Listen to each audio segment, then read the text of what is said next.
चलिए, very good afternoon. Next एक numerical resolve करते हैं। Consider a current density inside a box bounded by 5 planes x equal to 0, y equal to 0, y equal to 2, z equals to 0 and 3x plus z equals to 3, and the current density is 3x I cap x plus y minus 3 I cap y plus z plus 2 I cap z ampere per meter. Find the total current flowing through the walls. Clear? तो सबसे पहले question पढ़ने के बाद आप इसका एक थोड़ा सा डायग्राम इमेजिन कर ले या डायग्राम ड्रॉ कर लें।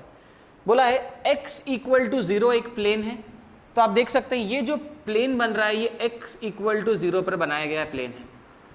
दूसरा है आपका, चलिए ठीक है, ये उसने एक आपको इक्वेशन ऑफ अ प्लेन देके रखी है, तो इसको पहले रिजॉल्व कर लेते हैं। 3x plus z is equals to 3। अगर आप x की वैल्यू यहाँ पर 0 डाल देंगे तो z की वैल्यू 3 मिल जाएगी, और अगर आप z की जगह पर, जो गिवन है मैं वही डेटा पुट कर रहा हूँ, z की जगह पर 0 डाल देंगे, z की जगह पर 0 डाल देंगे तो x की वैल्यू मिल जाएगी 1। यही दोनों डेटा मिसिंग है क्वेश्चन में, तो मिसिंग डेटा इस इक्वेशन से मिलेगा। तो आपकी इक्वेशन हो जाएगी x इक्वल टू 0 और x equal to 1, y equal to 0 से लेके y इक्वल टू 2 और z इक्वल टू 0 से लेके z इक्वल टू 3। क्लियर? तो आप देख सकते हैं ये बॉक्स जो मैंने बनाया है, एक x इक्वल टू 0 पर रखा है, पूरी की पूरी सरफेस पे x इक्वल टू 0 पे, एक आगे रखा है x इक्वल टू 1 पे। सिमिलरली एक रखा हुआ है आपका y इक्वल टू 0 पे, फिर y इक्वल टू 1 पे, सॉरी y इक्वल टू 0 पे और y इक्वल टू 1 पे, फिर z इक्वल टू 0 पे और z इक्वल टू 3 पे। क्लियर? चलिए इसको और आगे रिजॉल्व करते हैं।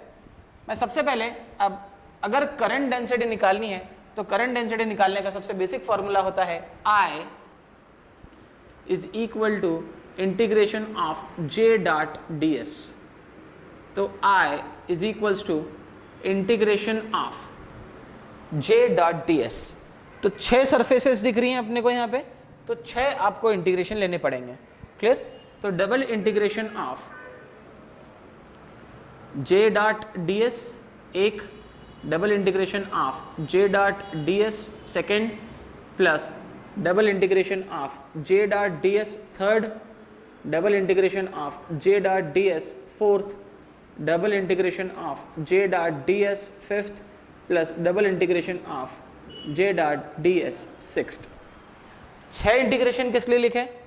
पहला वाला प्लेन बिलोंग करेगा x इक्वल टू 0 को, दूसरा वाला प्लेन बिलोंग करेगा x इक्वल टू 1 को, x इक्वल टू 0 और x इक्वल टू 1, फिर आपका बिलोंग करेगा y इक्वल टू 0 को, फिर y इक्वल टू 2 को, उसके बाद वाला z इक्वल टू 0 को, और उसके बाद वाला z इक्वल टू 3 को।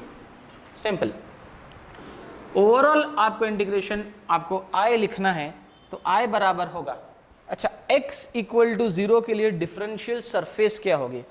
चलिए, अगर आप कोऑर्डिनेट सिस्टम को याद करेंगे तो डिफरेंशियल लेंथ आपको पता पड़ेगी, dx a cap x plus dy a cap y plus dz a cap z। Clear? ये आपकी होती है डिफरेंशियल लेंथ। ठीक है? चलिए, अगर आपका प्लेन x इक्वल टू 0 पर रखा हुआ है, क्लियर, यानी कि पीछे की तरफ ये रहा आपका x इक्वल टू 0, मैं एक बार फिर से यहाँ पे ड्रॉ करके बता देता हूँ आपको, ये रहा आपका x इक्वल टू 0। क्लियर? और x एक्सिस पर ही आगे बढ़ना है, तो आप देख सकते हैं ये जो बनेगा, ये बनेगा आपका x इक्वल टू 1। क्लियर? और आपके करंट डेंसिटी कहीं इसके सेंटर में रखी हुई है, तो करंट डेंसिटी जब सेंटर में रखी हुई है तो करंट सेंटर से आगे वाले प्लेन से आगे की तरफ बाहर निकलेगा और पीछे वाले प्लेन से पीछे की तरफ बाहर निकलेगा। क्लियर? मतलब करंट अगर सेंटर में रखा हुआ है तो करंट डेंसिटी आगे वाले प्लेन से यहाँ से बाहर निकलेगी और पीछे वाले प्लेन से यहाँ से बाहर की तरफ आपकी करंट डेंसिटी निकलेगी। क्लियर? तो आप देख सकते हैं अगर आगे वाले प्लेन से करंट डेंसिटी अगर बाहर की तरफ जा रही है तो डायरेक्शन होगी उसकी a कैप x, और अगर पीछे वाले प्लेन से करंट डेंसिटी बाहर की तरफ जा रही है तो उसकी डायरेक्शन होगी minus a cap x। Clear? चलिए, अगर मुझे डिफरेंशियल सरफेस लिखनी है minus A cap x direction में, तो उसका होगा डबल इंटीग्रेशन j की वैल्यू हो जाएगी आपकी 3x, और minus A cap x direction में पीछे की तरफ, तो जो minus A cap x direction में आएगी तो ए कैप एक्स को छोड़ के आप बचे हुए दोनों एलिमेंट लिख सकते हैं, वो हो जाएगा dy into d z. Clear? तो हो जाएगा minus dy dz plus double integration of j dot ds, again 3x as it is. पर आप देखें दूसरा वाला प्लेन आपका x इक्वल टू 1 को बिलोंग कर रहा है, अभी आप x इक्वल टू 0 पर खड़े हैं, सेकंड वाला प्लेन x इक्वल टू 1 को बिलोंग कर रहा है, तो x इक्वल टू 1 से जो करंट रहेगा वो बाहर की तरफ जाएगा, यानी कि plus A cap x direction में, तो plus A cap x direction में हो जाएगी dy into d Z. Similarly आप y कोऑर्डिनेट भी लिख सकते हैं, y इक्वल टू 0 के लिए आपकी हो जाएगी माइनस ऑफ ds हो जाएगा आपका, अगर आप y के लिए बात करते हैं तो ये हो जाएगा y माइनस 3, और जो डिफरेंशियल सरफेस रहेगी वो आप y को छोड़ के लिख सकते हैं, वो जाएगा dx into d z. Clear? तो हो जाएगा dx into d z plus integration of y minus 3। Clear?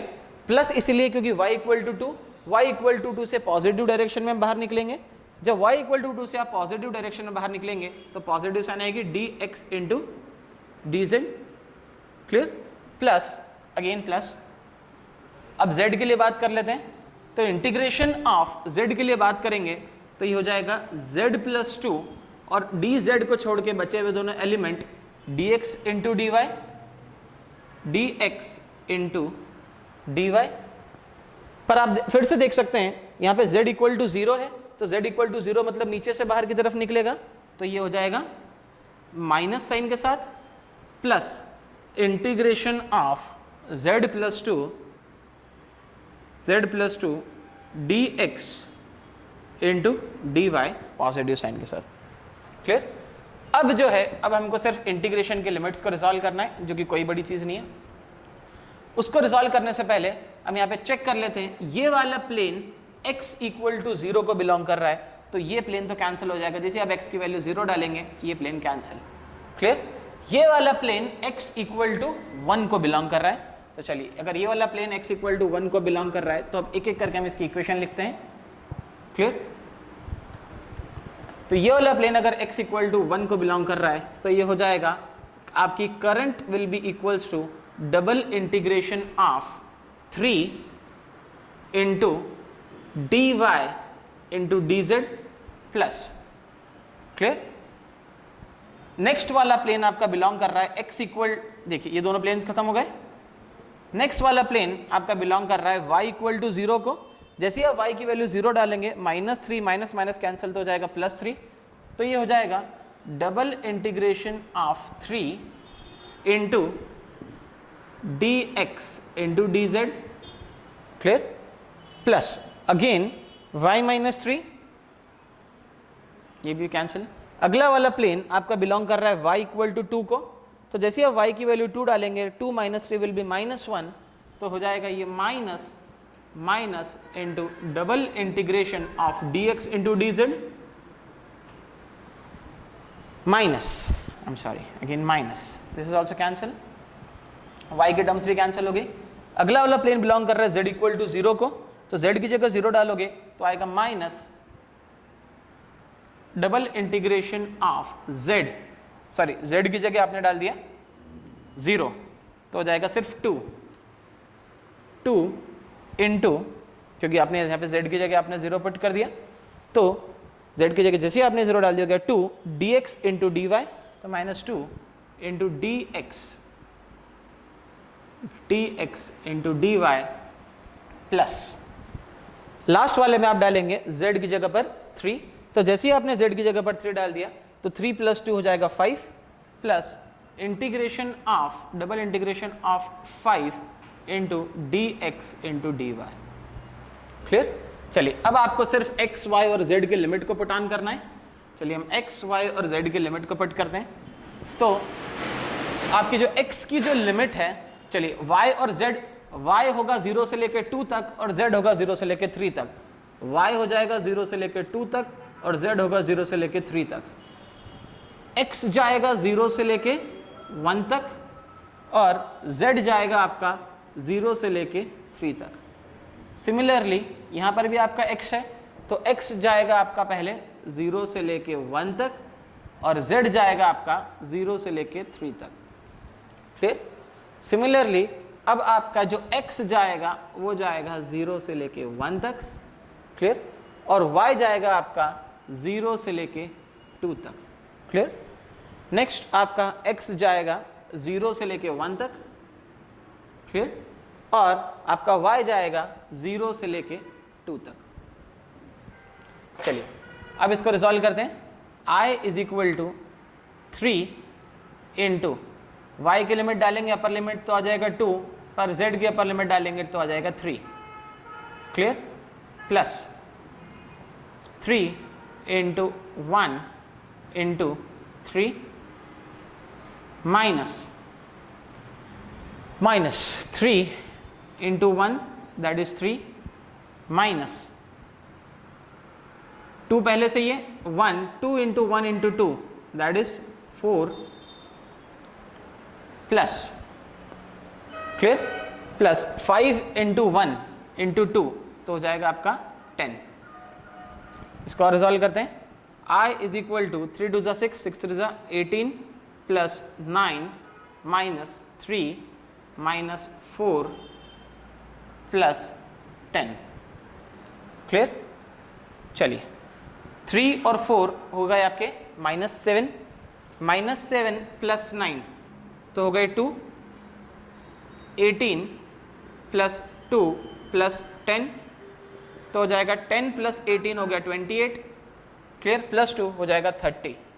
30 ampere will be the correct answer. Thank you.